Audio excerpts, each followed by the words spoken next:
Okay, do you want to start, Salam? Please go ahead. Okay, good morning, good afternoon, good evening, and a big and warm welcome to everyone online and to our distinguished speakers and panelists. So today we have the honor of launching our flagship report on urban development called Pyramids to Pancakes, City Forum to Promote Sustainable Growth. In the presence of our Vice President for Sustainable Development, Jürgen Vogele. We will then hear from the report's main author, Shomik Klar, our Global Lead for Spatial and Territorial Development, followed by a video from the Mayor of Seoul, Korea, Mayor Oh Se-hoon, and then we will have our distinguished panelists in a panel discussion, Anuela Ristani, who is the Deputy Mayor of Tirana, Albania, who works with Mayor Elion Veliaj in the second term of the administration, in their second term together as a team, Malijeng Inkaleni, Deputy Director General and the Head of Intergovernmental Relations in the National Treasury in South Africa, and Jesko Henschel, who's our World Bank Director for the Maghreb and Malta. So I want to encourage our audience to follow, to engage with us on Twitter in our handle @WBG_cities, using the hashtag cities for all, cities and then the number 4 and then all. And then you can send us questions or comments there, or also in the chat box as soon as it's enabled. You can also find the report and related material at the link indicated on the screen, www.worldbank.org, pancakes to pyramids. So with that, Jürgen, thank you very much for joining us, and over to you, please. Thank you very much, Sami. I'm really delighted to be a part of this launch. Warm welcome to all of you who are logging in and who are already in the group here directly. So when you look back in history, cities are where people go to find economic opportunities. Now, what they find when they arrive affects their living standard and influences their chances of realizing their dreams of upward mobility. And in times of disease or natural disasters that we've just experienced over the last 15 years in a horrific way, people's housing conditions and access to public services can literally spell the difference between life and death. Again, we have seen this too many times. So as the World Bank supports countries grappling with COVID-19 and its aftermath, it is entirely appropriate that we all take a step back and take a serious look at what makes a city livable, what makes it prosperous, and what makes it sustainable. So the data presented in Pancakes to Pyramids is quite simple but fascinating. It looks at the average height of buildings near the city center to draw insights into things like livable density versus crowding, the power of attracting generated by urban economies, and opportunities to reduce commuting times and transport-related greenhouse gas emissions. So Shomik Klar, the main author who Sami just introduced, will tell you a little later more about the particulars of cities that sprawl like pancakes or peak like pyramids and why urban form matters. Now, from my own perspective as the Vice President for Sustainable Development, this report opens fields of inquiry that will be central to the World Bank's mission of poverty reduction and sustainable and inclusive development in the years ahead, as leaders strive to create green, resilient, and inclusive cities that attract people and businesses. So let me briefly touch upon those aspirations one by one. Maybe let's talk first about the elements of green. Together with the energy transition, greening transport and manufacturing, and transforming food systems, investing in more sustainable cities is one of the 5 large opportunities identified by the World Bank to accelerate climate action. It is a central pillar of our climate action plan. Although cities occupy only 2% of the global land area, they consume over 2/3 of the world's energy and account for over 70% of global greenhouse gas emissions from final energy use. Urban centers share emissions is expected to grow as the global urban population increases by about 2.5 to 3 billion people by 2050, and countries invest in infrastructure to match their needs. So this is an absolutely essential focus to have over the coming decades if we want to stand any chance to deal with climate, but also with a more sustainable future. Pancakes to Pyramids helps us to understand the drivers of city form. What makes a city grow outward, inward, or up? Going forward, this data can help us better understand the interplay between city density and public transport and non-car modes of transportation to help cities reduce their climate footprint. The report could also trigger interesting work on building technology and building height that lowers energy use per capita. Right now, building tall is not necessarily a recipe for lowering energy use. Now let's turn to the second area. First, we talk about green, now we talk about resilience. New data sources are giving us much better grasp of urban vulnerabilities.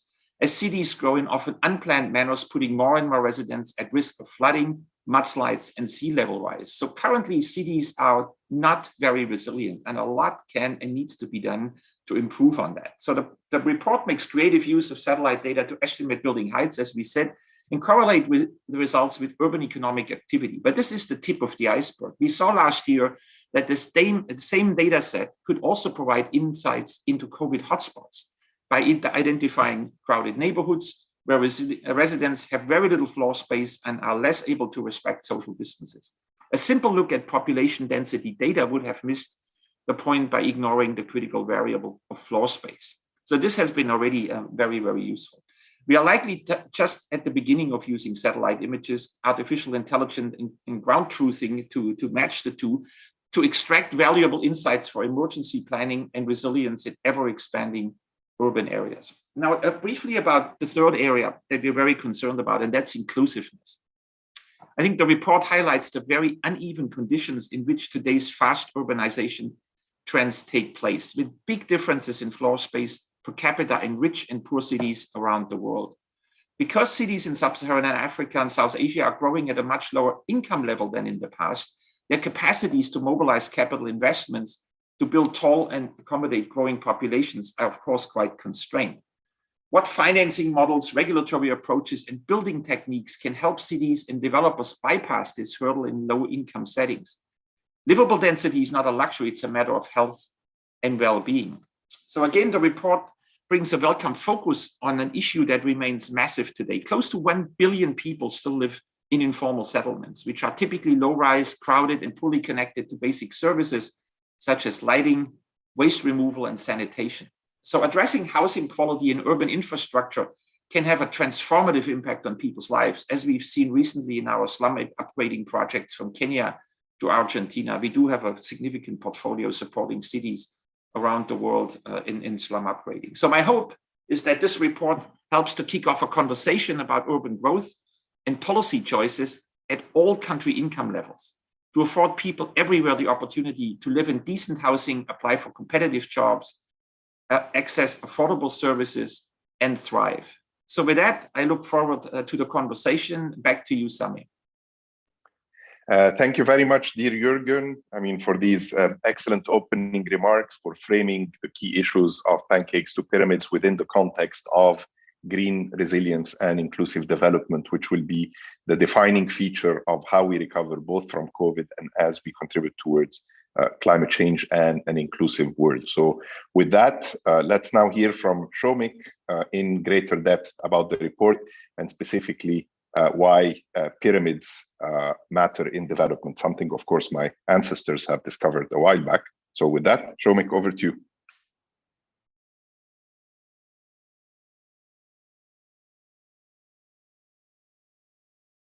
Thank you, Jürgen and Sami, for that introduction. My name is Shomik Lal, and I'm the World Bank's Global Lead for Territorial Development Solutions. I'm here to tell you about a new report, Pancakes to Pyramids, how city form can be used to promote sustainable growth. This report is written to help city leaders consider options for managing cities to be livable and sustainable. What we do know is that cities around the world are growing in people. But what we want to find out is whether they're growing in ways that are sustainable and what can city leaders do in that process. The urban population in the world is growing. Today, we have about 4.2 billion people living in towns and cities. Projections by the United Nations tell us that urban population will be 5 billion by 2030. That's like adding 4 more Brazils. By 2050, the urban population will be 6.3 billion people. That's like adding another China to the urban mix. The question we answer in this report is what's going on with urban livability at a time of rapid population growth in low-income and middle-income developing countries. And what we really care about is floor space that's available to people. We answer this question in two parts. First, we estimate how the built-up area of a city has changed over the past 20 years, looking from 1990 to 2015. Second, we identify how city building heights look across the world. To get a handle on built-up growth, we examine data from 9,500 cities from the Global Human Settlements Urban Center database. This is the first time such a big data effort has been done.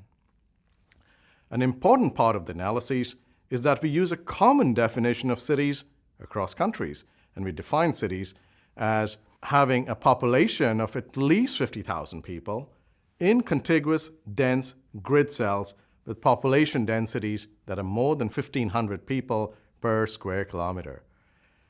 What we find in the analyses is that over the past quarter century, the urban built-up area worldwide grew 30%, or 66,000 square kilometers, and that's the size of the island nation of Sri Lanka. In developing countries, total urban built-up area increased 34%. You'd be saying, yeah, this is significant, and to be sure, it is significant.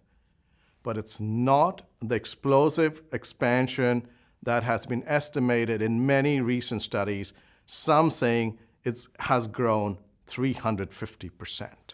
We also find that globally, between 1990 and 2015, a large share of total urban built-up area was concentrated in high-income and upper-middle-income countries. So what does this growth mean in terms of density? So take a look at how people at different parts of the world experience density. And as you go from cities in high-income countries to those in middle-income countries, and then travel to low-income countries, ending up in Mumbai, what you really find is density looks very different based on your viewpoint. If you live in Manhattan, density may be very positive. If you live in Dharavi, density could be just like being crowded and living in squalor. And that's what we have done in our report, is try to distinguish what makes density livable and what makes density crowded. And the pictures you see in front of you are the slums of Dharavi in Mumbai and the nice neighborhoods in Midtown East New York. On the face of it, they all have about the same population density measured in terms of people per square kilometer, but the living conditions are dramatically different. And we looked at these differences looking at density patterns across the world. Remember, we looked at 9,500 cities. So here, you look at the city of Kinshasa, the capital of the Democratic Republic of Congo, one of the poorest countries in the world. And you look at Hong Kong, a high-income, livable city. They have about the same population densities measured in people per square kilometer. When we unpack these densities, they look very different. In Hong Kong, density of about 45,000 people per square kilometer is managed and is livable by vertical layering. And this vertical layering allows high-density cities to become more livable. In Kinshasa, all these people are packed into cramped quarters, many of them in slums, and places become really unlivable. So what we do in this report is we introduce a new concept, and we make a point that one should not think about naive population densities. We need to think about floor area adjusted densities. And when we do that, the densities of a city like Kinshasa and Hong Kong look very different. So overall, what we find in the report is that livable floor space hinges on city growth along three dimensions. And we define these three dimensions. First is horizontal spread that extends beyond the city's previously built-up area. There's infill development that closes gaps between existing structures, and vertical layering that raises the skyline of the existing built-up area. So as cities grow in productivity and in population, they add floor space by building out, doing infill, building upwards, and more generally, along all three margins to varying degrees. And that's where the name pancakes and pyramids comes from, because we use these terms as shorthands for two broadly different patterns of city growth. Cities with low productivity and incomes, along with dysfunctional policy environments, they grow as pancakes. They're flat and they grow slowly. On the other hand, cities with high productivity and rapidly growing incomes, along with policies that are conducive, especially land policies and transportation, evolve and can evolve from pancakes to pyramids. To be sure, the horizontal expansion will persist, but it's going to be accompanied by infill development and vertical layering. So when planners think about city development, they shouldn't think about one dimension. They shouldn't think about two dimensions. They need to think about all three dimensions of city growth and particularly pay attention to horizontal spread.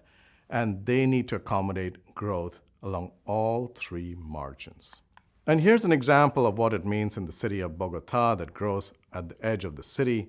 Much of the development here happens at the urban edge, and more broadly, it reflects patterns that we see in that in developing country cities, floor space is mostly provided through horizontal spread. So if you're a developing country city, it's likely that 90% of urban growth will be through horizontal spread and about 9% through infill. But there's a silver lining here that as you grow richer and more productive, the share of infill really increases. For high-income cities, 35% of all growth is through infill.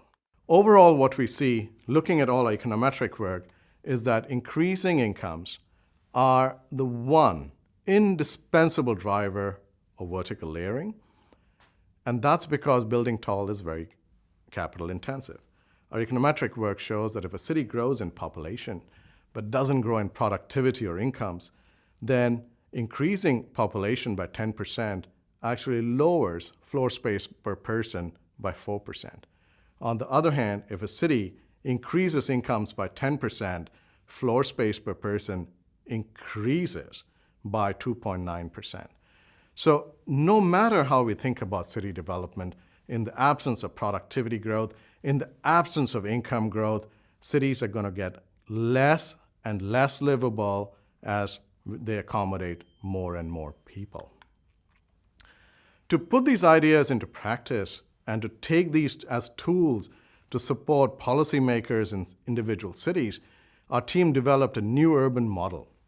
And this new urban model takes into account 4 different drivers of city development. The first is economic structure, the ability of firms in the city to benefit from agglomeration economies. The second is population size, because the larger a city is, the more productive it's going to be. Third are institutions, governance, urban plans, and policies that support economic growth. And finally, are transport and mobility that connect firms with other firms and workers with jobs. And we've been applying these models to several cities, and our report provides particular examples. I'm going to illustrate over the next few minutes specific policy cases that link to institutions and to transport and mobility. And our work around the world has shown that no matter what level of development your city is, we need to have plans that strengthen zoning, that make zoning more compatible with development conditions in a city. An example here is Dar es Salaam, which has a minimum lot size of about 375 square meters. It's very difficult to imagine how an average person in Tanzania, a low middle income country, can afford to put together the resources to purchase 375 square meters of land. Buying anything under it, as you see most of Dar es Salaam does, makes you informal and not allow your property to be redeveloped as demand changes. In contrast, if you look at the city of Philadelphia, I've got two pictures on the right that show when the settlers built the city, minimum lot size was as low as 28 square meters, reflecting the economic conditions in the city. So that was kind of zoning. Now let's move to mobility. And what we find is that cities across developing countries, the lack of connectivity, it fragments urban jobs and segments the labor market. So in Nairobi, in the picture in front of you, our analysis shows that about 42% of the people walk to work. They walk a long hour to access only 11% of the jobs. Another 28% take the matatus, these colorful minibus taxis. But even when they do so, they can only access 20% of the jobs. The city of Nairobi is not really functioning as a matchmaker in the sense of a city of 4.5 million people. It's really behaving like many small villages that are strung together. Third, think about early investments in neighborhood infrastructure and services as being really important for low and middle income country cities.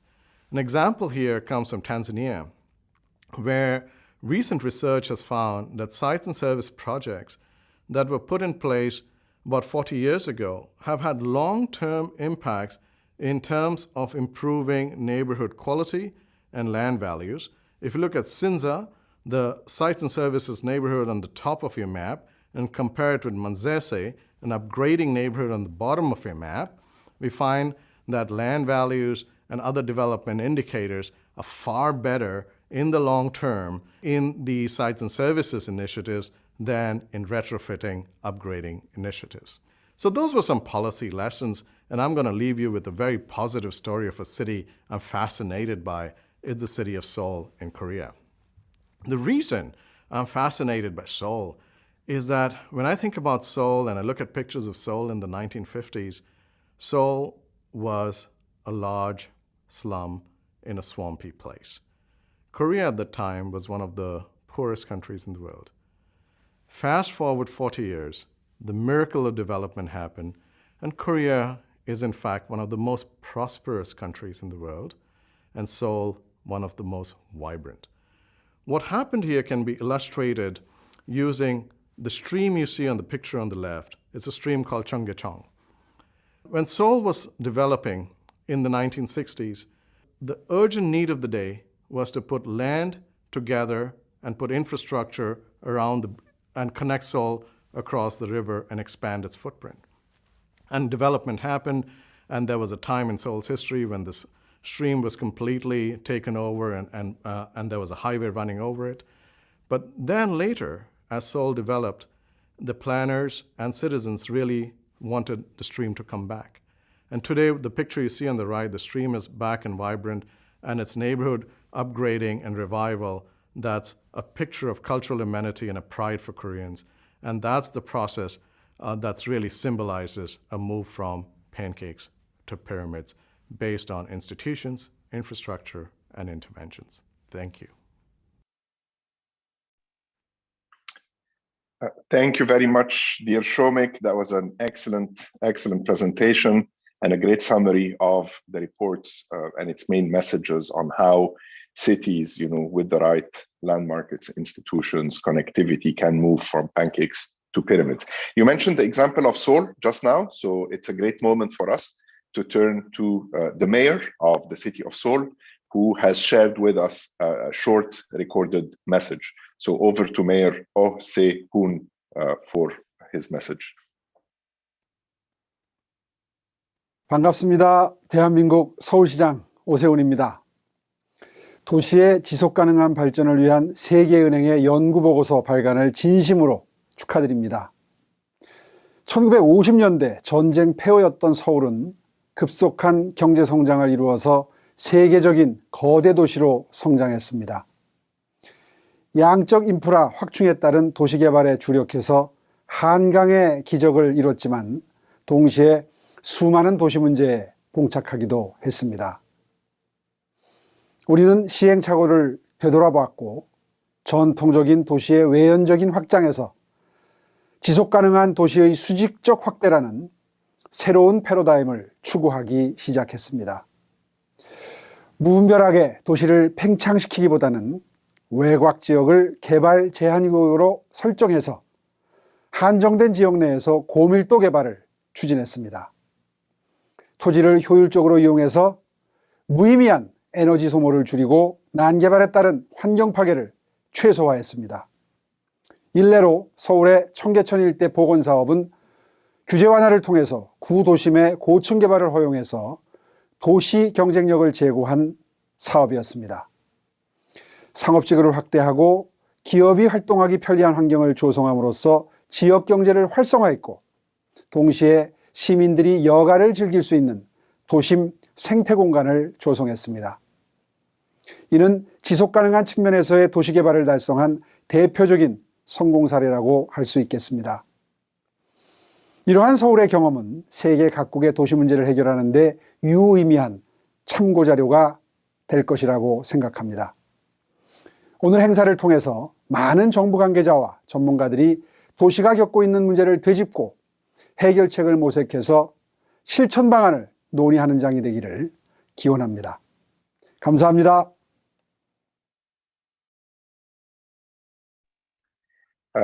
Thank you very much, Mr. Mayor, for these valuable insights about the miracle on the Han River. And while you may have seen in the mayor's message, the very clear articulation of the green and resilient, what some might not know is that the inclusive part of the transformation of the Cheonggyecheon stream has been particularly important with over, I think, if I'm not mistaken, somewhere between 4,000 to 5,000 community meetings over the 5 to 8 years preparation period of the project.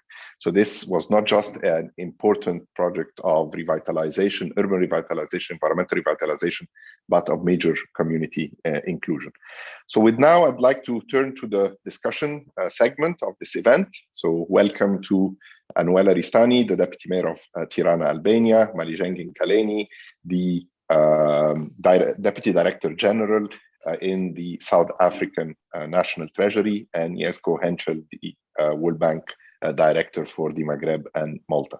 So a reminder to those watching us with interest in the audience, you can send us questions for the panelists and for Shomik over Zoom chat or on Twitter using the hashtag #CitiesForAll.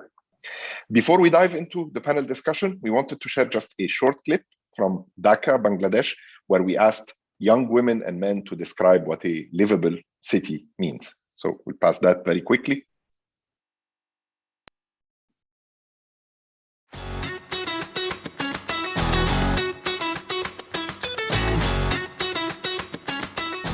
The qualities and services that I believe are important is clean supply of water, good transportation inside the city and in and out of the city, affordability of the above mentioned services, and education level has to be high, and employment facilities inside the city so that people are not required to go outside the city.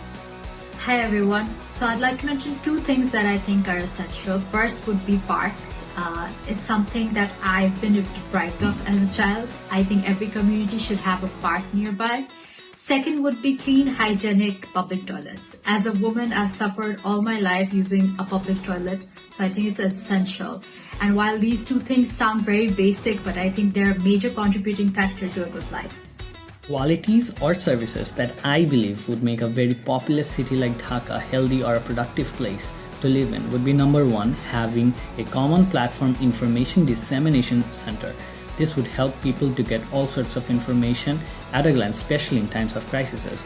Number two would be to increase fields and recreational centers in communities and residential areas. And number three, a common platform emergency healthcare service for all classes of people.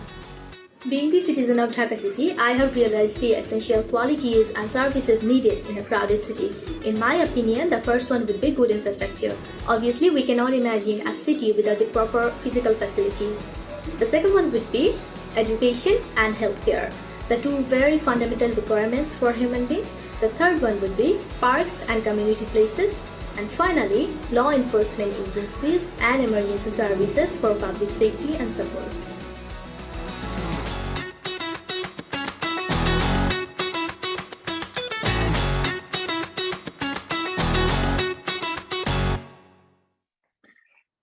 Thanks to these young women and men who shared their thoughts and aspirations. And it's remarkable how universal those themes are. and indeed a very worthy challenge to ensure that cities can deliver on their promise for sustainable and inclusive development. So I'd like to kick off our discussion with a question to Anuela. So Anuela, around the world, we see that capitals have such a large concentration of people and economic activities, and their contribution to national GDP is also pronounced. Of course, we see this trend in Tirana as well, and you're the deputy mayor of Tirana. So, but it appears, that economic performance and productivity of businesses are growing perhaps rather slowly, and that might limit the economic dynamism of a city. So, considering the messages of this report, what specific efforts, in your view, would be done on land, on urban planning, on infrastructure that you are implementing so that you can uplift the economic environment of the city? Anuela, please. Thank you, Sameh, and thank you, everybody. This report is really warms my heart because if there is an illustration of how true this data is in one example, it's exactly the city I live in. It's exactly Tirana. Just to give you a little bit of a context, we grew from a city of 200,000 people to, within 2 decades, to quadruple of that, to nearly 800,000, and so far, and right now we're running a full census to assess the real numbers, which appear to be close to 1 million residents.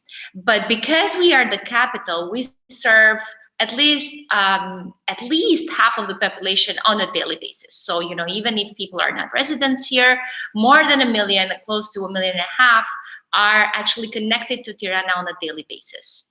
So this shock of population, this shock of urbanization, obviously had its impact in the entire city, where the urban area and the sprawl was so massive and so rapid and so uncontrollable that at a certain point back in 2015, when we entered this office, you were sitting in the center of a city where cars would go round and round and round and find their way within the city, because infrastructure came after the sprawl happened. And so there were no infrastructure in place, and people just found space and built homes without proper planning, without proper infrastructure, without proper services. And you had areas of more than 100,000 residents that had no schools, that had no basic services, that had no health center, that had no healthcare. So everything was just congested within the center, within the existing infrastructure that the city had for the last 50 years or so, when it only served 1/5 of the population. And so when we got into this office in 2015, the first thing that was required was exactly the urban plan that you guys were describing, and which meant that this sprawl needs to end. We need to put a physical barrier to what is urban and what is peri-urban, so that we can actually manage infrastructure and we can manage services, and we can make sure that everybody is served within a 15-minute walking distance for the most basic services that the city could offer. And that's what makes a livable city. So the options were really very limited, but they offered higher intensity of the buildings with the mixed use, so that you have residential areas where you also have integrated service areas, and you have integrated business centers, and you have integrated other schools and kindergartens and space for all the basic services of a functioning family, of a functioning city, basically. So you don't have to commute long hours, so you don't have to have one financial district and then one business district and then one educational district, but everything can be mixed.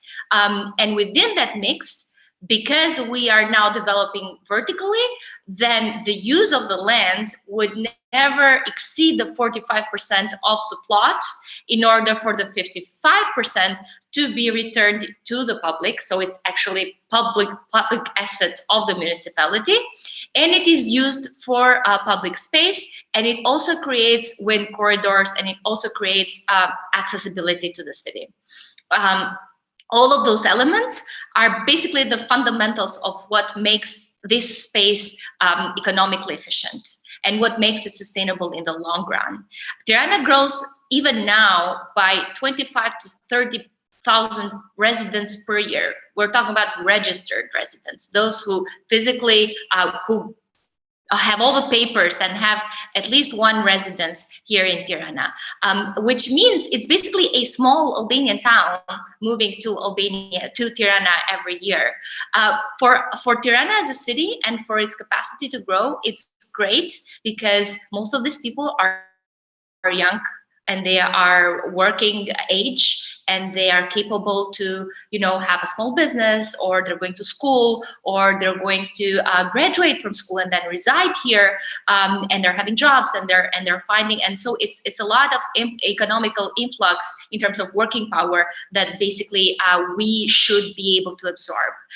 What you do with it from the city perspective is obviously you create the areas and the opportunities for the economy to grow and for companies to thrive. But what makes it stick is really the one component we're all talking about. It has to be livable. So it doesn't matter how successful your business plan is. It doesn't matter if you are a leader in the industry. If this is not a livable city, if it's miserable, if it doesn't connect to basic services, if it doesn't provide for a happy space, if it doesn't provide for a safe space to grow your family and to raise kids and to own your own property, then it's not going to stick. It's not going to work. And so Tirana today makes up for at least 50% of the GDP for the whole country, and it grows so fast as it has to compensate also for negative growth cities for the entire country.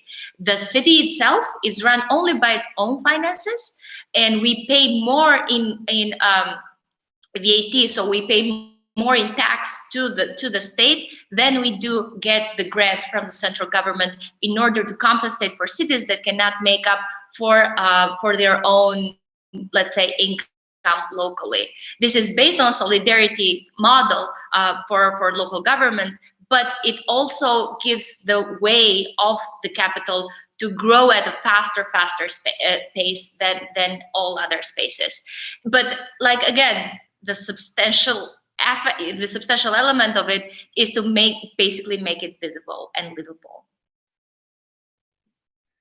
Thank you very much, Anuela. I mean, you've mentioned lots of great insights about urban management, basic service delivery, that proximity, the 15-minute city with higher intensity of land use, mixity of uses, and investing in public amenities, public space, and this link between economic opportunity and livability. Maybe can I ask you that we drill a little bit more into some of those initiatives that you've done to enhance the livability so that it can help promote the city's competitiveness at the regional and the global scale? We've spoken several times. You've spoken about the parks in particular as a very important initiative, about how the city in its design is focusing on becoming a child-friendly city. You've spoken about the public amenities. So it'd be great to drill down a little bit and hear from you about some of these. Sure. So when we're thinking about cities today, we should be really thinking, and the line question here is, who are we really serving? And it's interesting when we think about the cities, we think about this urban space that we created to make to help on the development, to help on economic growth, to help on the interaction of people, to help with the economy, to help with all the activities that are run in an urban space since cities were created. But we never thought of who we're really creating things for, who we're really building roads for. Are we building them for the people? Are we building them to serve the citizen in its core?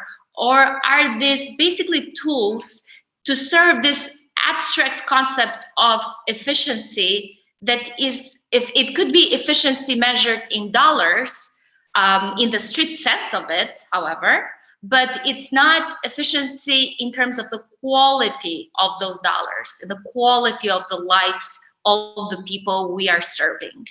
And I think that's the best benchmark that we could have as city administrators, in every sort of investment that you make.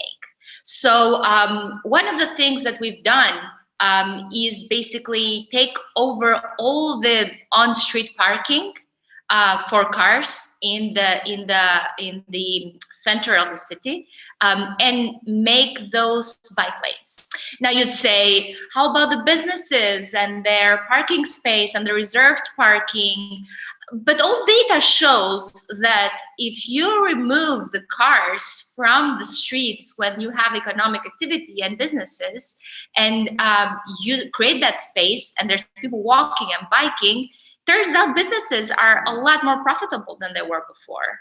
So, you know, they might have lost 3 parking reserve spaces that occupy 60 linear meters of street, but you have gained a perfectly beautiful bike lane where you have now hundreds and hundreds and hundreds of people going by instead of those 3 people who were parked there for the whole day because they were customers. Things like that are not necessarily straightforward, efficient in the classical sense of us thinking we should enable transportation, we should enable fast movement of goods and people, but they are actually more profitable. And that brings us back to the case where if we are making cities livable, are we again making them profitable? And the straight answer is yes. Because people are healthier, they're happier, they spend less money on, countries spend less money on healthcare and other services, mental health grows. And so all those elements, if we were to account for, are basically creating for much more economically efficient cities that we thought we were building. And so because we were sort of latecomers into this game, with all the sprawl and all these challenges I was telling you guys about, we kind of leapfrogged to what is the best solution right now. And the best solution is, yes, we removed a roundabout for cars that was right in the center of the city where 150,000 cars would go in and out all day, every day, and that is completely pedestrian now. And that is one of the biggest squares that you'd find in this part of the world. And it's beautiful. And people found another way to go around the city. You didn't have to be right in the center. And the air quality is comparable to that of parks where there's absolutely no cars going around.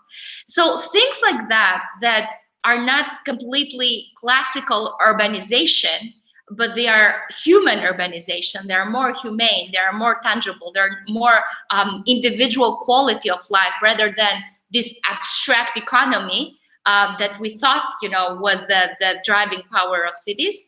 Things like that make it really sustainable and make it useful and workable for the long run. Thanks a lot, Anuela. And I really, you know, take heart at this term, the human urbanization, human-centered urbanization. Maybe with that, let me turn to Malijeng. So Malijeng, the rapid and low density spatial growth of cities in South Africa has long been a challenge for both planners and policymakers such as yourself. It has had consequences on job access, on affordable housing, and important fiscal costs. So from your viewpoint in National Treasury, and you oversee the city support program as the Deputy Director General in Treasury, how do you see the key challenges and the opportunities and the successes about reshaping South African cities from a pancake development towards more of a pyramid-like development? Malijeng, please. Thank you very much, Sameh, and good morning and good evening, everyone.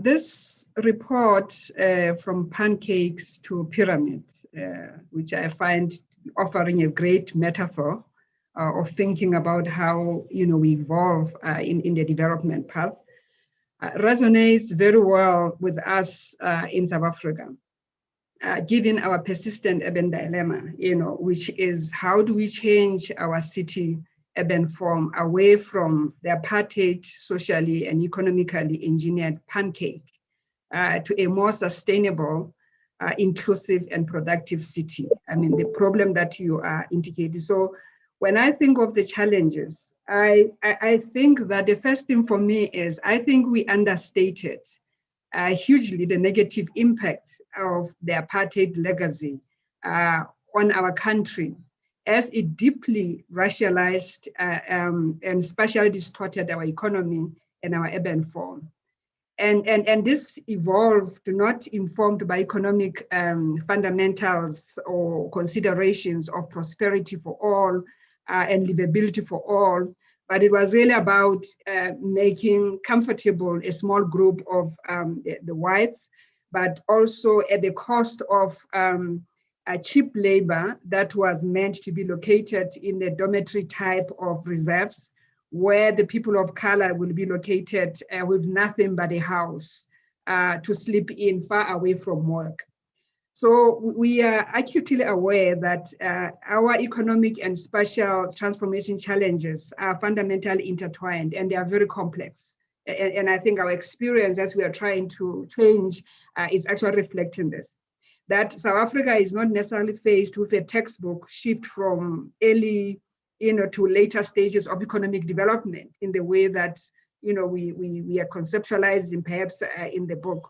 But it was a construct that was social and politically driven. So as a result, we have in most of our cities, two cities, if you like. We have incredibly mixed economy and clusters of high income activity and clusters of low income and no income activities, which are divided along the racial lines with highly dense settlements, where a lot of the poor then are concentrating on the one side, and on the one side we have got low densities where the rich now becoming mixed, as even the people of color are able to afford to go into this settlement, but they are normally also very low density and also far from economic activities. Therefore, there's a lot of traveling that actually happens. So I think for us, the challenge is if the public sector could simply just respond to and support the existing market trends and forces within our cities, the spatial form of our past would never be changed. And therefore, exclusion and inequality will continue to prevail. Hence, therefore, the driving force of our development is not only to grow the economy and deliver jobs, but it's also to drive inclusion and reduce inequality. Therefore, an understanding that the spatial and racial inequity are intertwined. So our program of spatial transformation is aimed at driving economic growth that is actually inclusive for all. So I think the greatest challenge for us, particularly in these latter years in the fifth administration, has been in our cities in terms of the program that we are driving, has really been instability, political instability. That came as a result of how municipalities, and that shows that we are struggling to find our rhythm in terms of coalition politics. And this is important because good governance is important and foundational in enabling planning and implementation of program of spatial transformation is quite key, and the continuity that you need in that sense. So when we look at the successes, therefore, in South Africa, so what we realize is that we need economic and spatial transformation that will turn pancakes in different settings into pyramids, right? So we have got our townships, which are disorganized densities, and with nothing, as a start, and you've got suburbs that actually have low densities, and also even, the regulations that actually keep the densities low in those areas. While also we have got township informal settlements that needs to be have to be livable on the other hand. So what progress have we made? So I think the greatest focus in post-1994 in a democratic South Africa was to acknowledge that we needed also to drive economic, social and economic development in the townships. So when you look at some of the townships now, you see that they have access to services of water, social services, and you can see some of them very much vibe in terms of economic activities, tourism, and stuff like those. And the government programs of procurement also is very intentional in also driving a growth of SMMEs in the townships. So we also adopted an integrated urban development framework which focuses on the 8 pillars that address integrated planning and management, or urban management, including things like transport, mobility, human settlement, financing, all those key elements that are highlighted as key in your Pancakes to pyramid. And this was quite important because it was getting government to actually appreciate the importance of urbanization and managing it, and therefore putting urban agenda as key to driving economic growth, but that is actually an inclusive one. So we have been driving this program of reform through our city support program in the 8 metros, which is really aimed at implementing this policy in partnership, obviously, with the World Bank and other global partners, and who are helping us to really unravel some of these complexities that we need to address. I think the other important thing that I think in our system is the powers and functions that has been given our cities. The revenue raising powers, 80% of their budgets come from their internal revenue systems. So we have reformed our intergovernmental system so that the grants can be more consolidated and better, and we are beginning to introduce some incentives. And we are also upgraded our borrowing framework to include a more suite of possible financing mechanism, land-based financing mechanisms. These are the things that we have built into the city support program to enable the cities, therefore, to have a suite of sources of revenue to really enable them to drive the program of spatial transformation. So when you look at opportunities in this, I think the issue of economic transformation is necessary to drive us from Pancakes to pyramid. So in South Africa now, there is a really realization that the structural reforms on those areas that have actually constrained economic growth are important. So we have got a very deliberate and intentional program of driving economic structural reforms, which is a national program, which we believe that it is quite critical in enabling the program of spatial transformation, because it looks at things like stabilizing electricity, stabilizing and ensuring sustainable water, reducing quality, increasing quality, and reducing and digital transformation, and so on and so on. So these are actually key in actually enabling our cities to function. And if we don't address those things, will also result in a break, I believe, in our drive towards a more inclusive agenda at the end of the day. So I think that the notion also of urban density, of looking at it not as an end in itself, it's actually quite useful. I mean, this concept that is coming across here, that we need to measure it in terms of livability and sustainability. So we find it helpful because we have seen in our informal settlement, they are highly dense, but they are really not livable. So for us to look at how then we can also begin to address those issues becomes very important for us. So we and one of the things that we believe then we are working on is actually about strengthening our public sector accountability, just to ensure that we can actually implement these reforms and we can ensure a clean governance. And I think those things are reinforcing each other in us being able to drive this agenda. Malijeng, excellent. I mean, you've shared lots of great insights about the integrated urban management policy, about transportation, about intergovernmental fiscal transfers. Maybe a couple of words, Malijeng, on how you're also rethinking housing policy so that it can contribute towards that inclusion. Yeah, no, the housing policy is quite an interesting one, because this I consider to have been one of the flagship program of the post-apartheid South Africa, aimed at repressing the inequalities of the past, and hence it was called a reconstruction and development program out of that. But while it was started as driven with demand-driven, with people having choices to use the subsidies either to build themselves or to buy houses, but I think as time moves, it moves to a program of free whole house that was given to people. And I think that in itself, therefore, resulted in locating, creating more also dormitories, if you like, somewhere next to the old townships, but which were like worse than even the townships that were built within the apartheid driven. Because while we're trying to drive scale, but also within cheaper land in the process.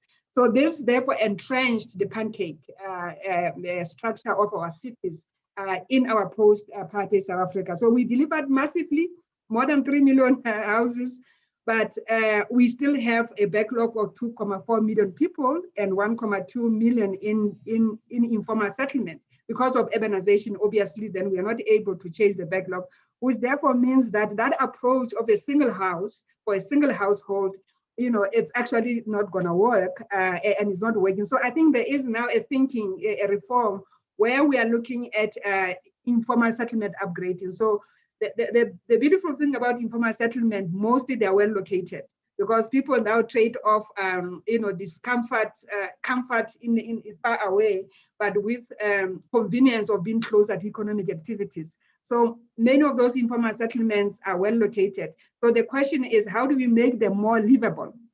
And I think that, so now we are actually ramping up on that program, and we are kind of fictive in our policy and our fiscal instruments to really enable upgrading that is driven a lot by communities, because we realize it's densification, but we can actually make that densification to be better comfortable. So I think the other part is really how we drive infill development through our social housing program, which is really a rental type of a program.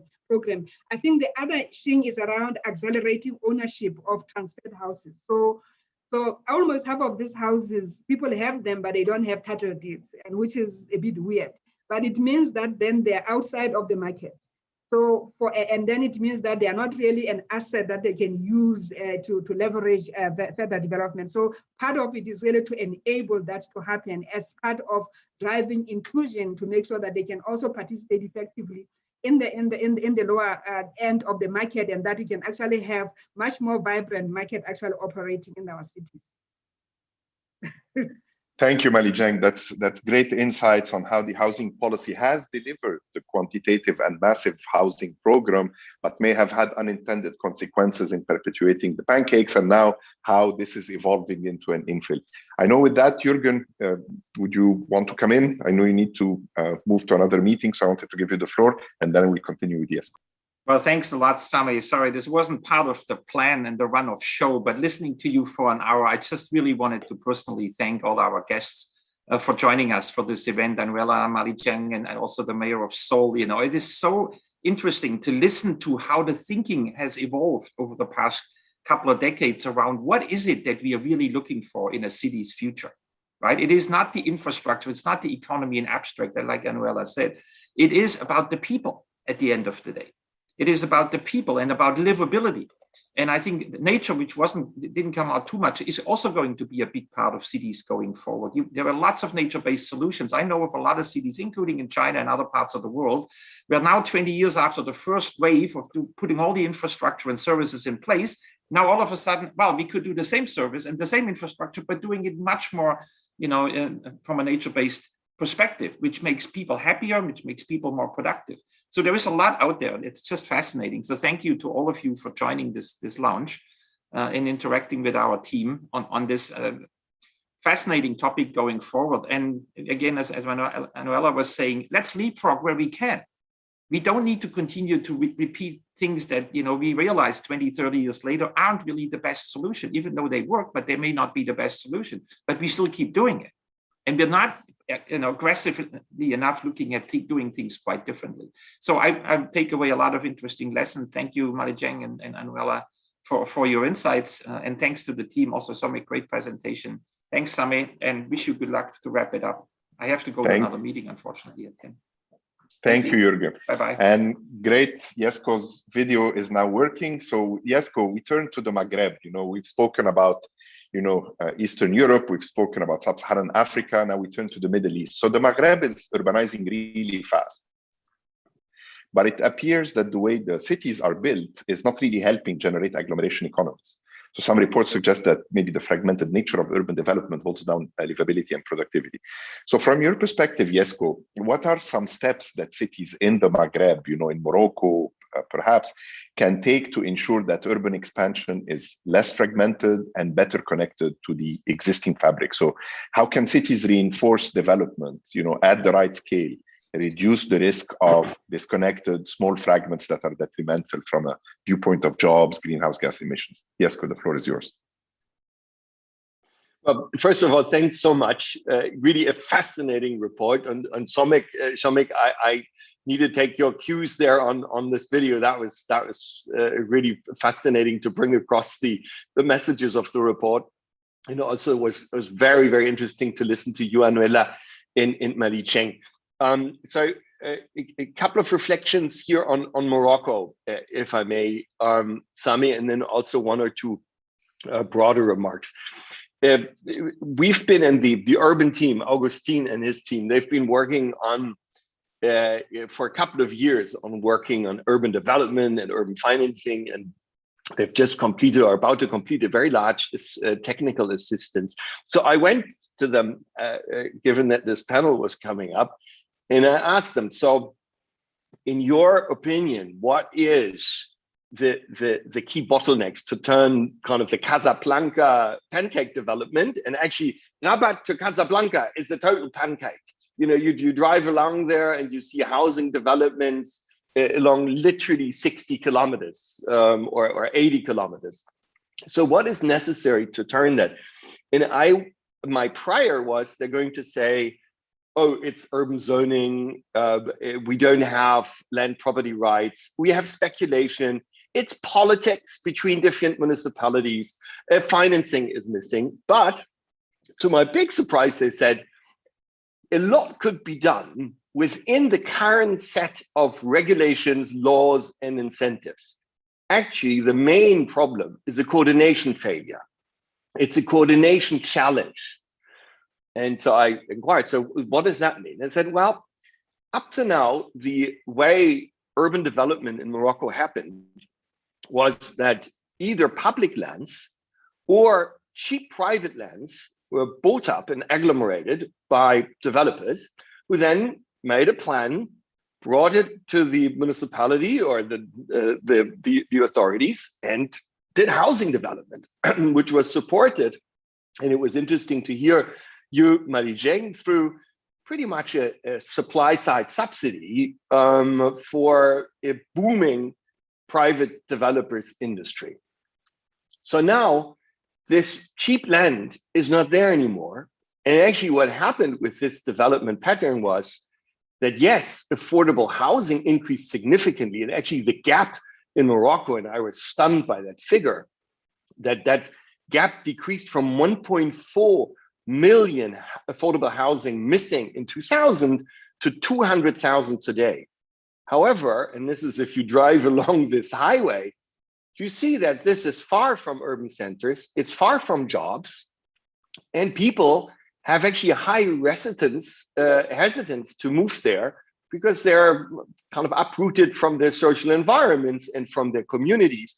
And the cost of then connecting these satellite housing cities with transport and many of the services both Anuela and Malicheng described are actually very difficult. So why then a coordination challenge? Well, the land that is now at the outskirts of Rabat or Casablanca is in private hands, it's much smaller, and it's much more expensive.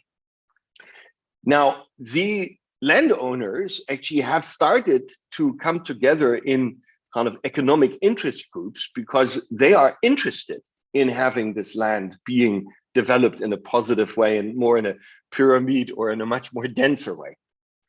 But currently there is no institution that would bring the private landholders, the financiers, and the authorities together and kind of assume this very large amount of work of finding, negotiated solutions, preparing all the technical studies, financing, arbitrating between them, and then actually making sure that this development happens. And so the suggestion here from the team is, well, yes, we can increase local finance and work on open zoning, but we actually need to develop these type of operators that assume that function, which currently is missing a bit, as I understand it, works in Colombia or in France. So that was my prior was clearly wrong here. And that was kind of a very interesting for me. And then I asked Augustin, with whom I worked in Buenos Aires, and Jürgen had mentioned earlier the Argentina example. Buenos Aires has an infill development, no? Through this Villa 31, which is a big slum right next to the most expensive neighborhood and luxurious neighborhood in Buenos Aires, Recoleta. But it's a slum that had grown for decades, and which was on the most highest value land, but it was impossible to develop and to upgrade this slum. And this only happened once the city government and the provincial government were of the same political party, because then the province had an interest to help the city develop this land. And now we have a really fabulous upgrading program, which creates very much the pyramid function of density in the inner city of Buenos Aires. So very different bottleneck, which I think was interesting, that we really need to pick up cities where they are and understand what the report talks about, the institutional setup, in order to see how to go about it. If you allow me one additional comment, Sami, and then a quick question. I think the points Anuela and Marie-Cheng made on city livability, which Jürgen then just picked up, is really crucial. And for me, when you in the report, when you talk about the kind of the three things for city policymakers and for leaders, I do believe that integrated vision of livability of the city is crucial also for the successful pyramid development. And I remember a conversation we had literally 10 years ago with the CEO of Infosys in India, who had said at that point, well, I need to move my people and my plants out of Bombay and Delhi because it's just way too crowded. It's way, we have negative urban externalities. However, I cannot convince my middle-level management to move to secondary cities because they don't have good schooling for their kids. I can just not get them there because what they need in order to be to what makes the city livable for them as a family, I can't offer. I can offer high productivity, but I cannot offer this livability. So I thought both the comments from Anuela and Marie-Cheng were very interesting. Now, I do have one little question, if I may, Sami. The report says, and I very much like that part where you said, well, cities can actually not leapfrog. So in low income areas and low income cities, in order to achieve density is very difficult because of these upfront finance costs, especially the capital costs. Now, at the same time, we know that this density, or you show so convincingly, that this density itself creates externalities. So are cities stuck in this low equilibrium of having low incomes, pancake development, productivity being low, and that means more pancake development? And are there some examples of some cities that actually have, and Anuela also picked up on the word leapfrog, that are through these forward planning, but also through some, capital injection, or even just a kind of a level effect, that they get into this positive virtuous circle which you describe. Thanks so much, Sami. Thank you, Jesko, for these really interesting and insightful remarks about the coordination failures, both between the public and private stakeholders, but also between levels of government, and for your question. I would love to do a build-up with your question by tying with a great question that we received from the audience. So the audience question was, what I find is that whenever you decide to go vertical, you must ensure property rights are fair and well managed. So I've seen many disputes, investment decision based solely on rights of ownership enjoyed, particularly apartments, high-rise buildings, tenants, the issue of tenants. So it's a question about property rights. So I want to combine those two questions. Jesko's question about, how have cities managed to break this getting stuck? How do you mobilize the upfront cost? How do you manage to work around these externalities, with the other questions on property rights? So it's property rights and that, managing to break through the cycle and, if you will, either mobilizing the financing. And with those two questions, maybe I'll turn it to Anuela first, then Malijeng, and then Shomik. And I'll come back to you, Jesko, if the insights were not where you wanted them to be, or if you want to probe it further. Anuela?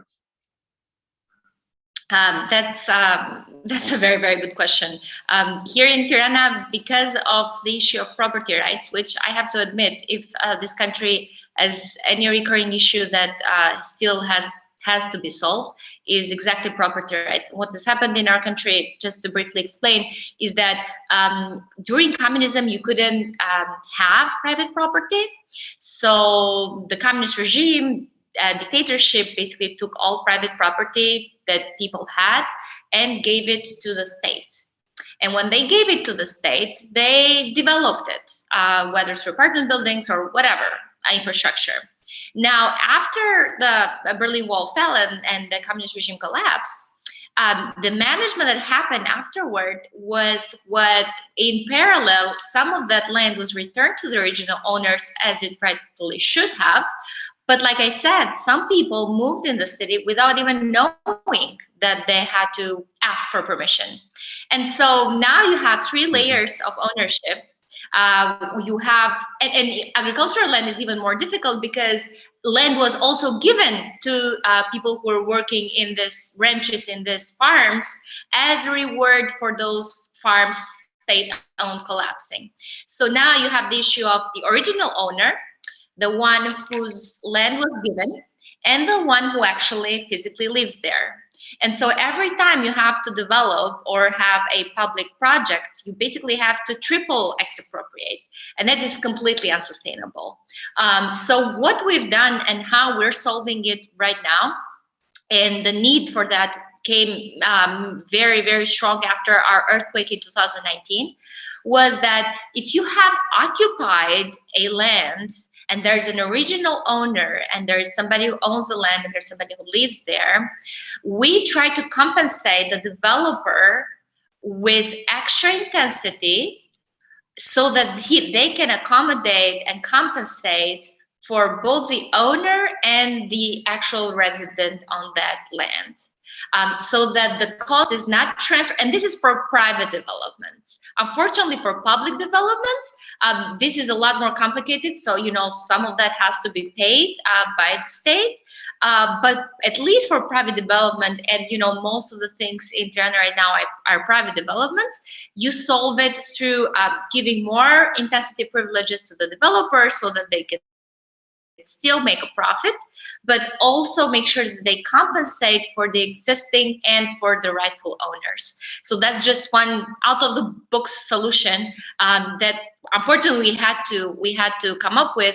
Otherwise, it's exactly what the person asking the question is. It's completely a very, very impenetrable barrier if you want to develop the city.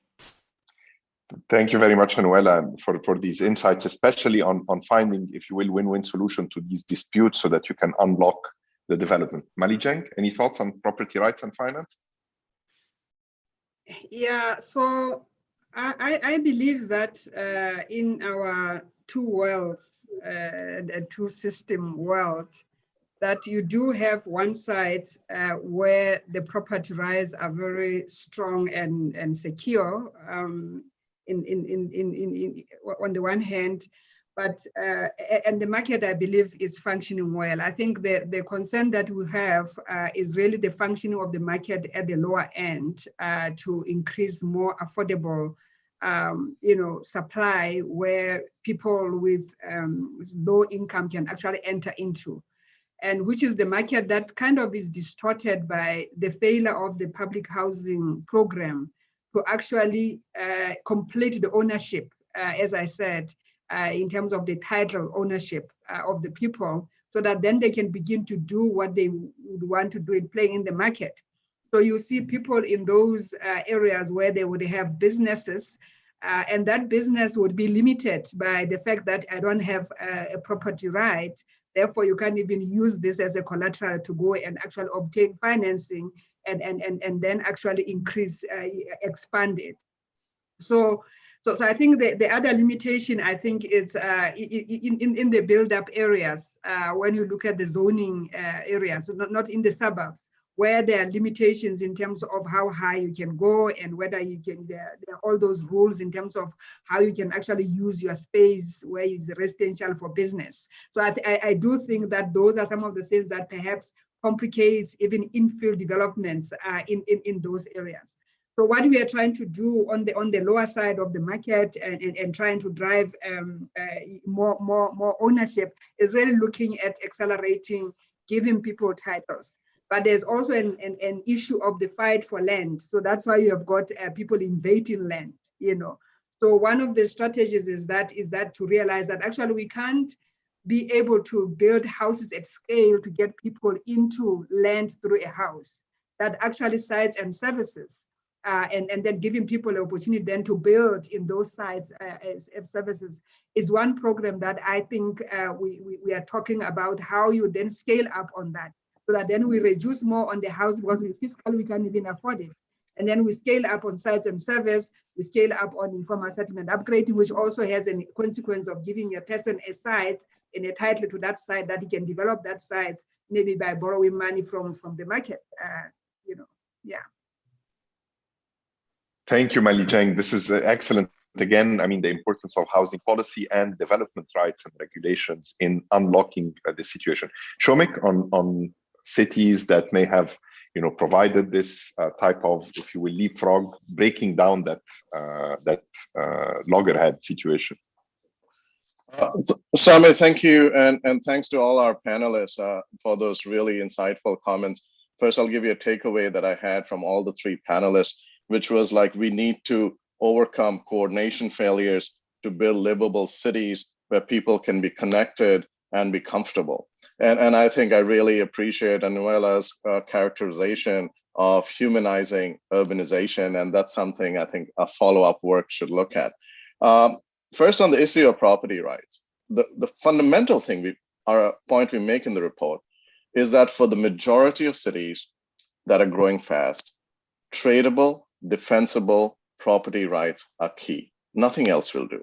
The reason is that while use rights may be okay when cities are stagnant, but for the land to be reused and redeveloped, you need tradable property rights. And our colleagues in the land team at the World Bank are doing a lot of work on this. Jesko, on your question, the way we look at it is that the report provides a framework to look at economic development of a city alongside its spatial development. But we know for the majority of cities in low and lower middle income countries, right now, productivity and economic growth is pretty sluggish.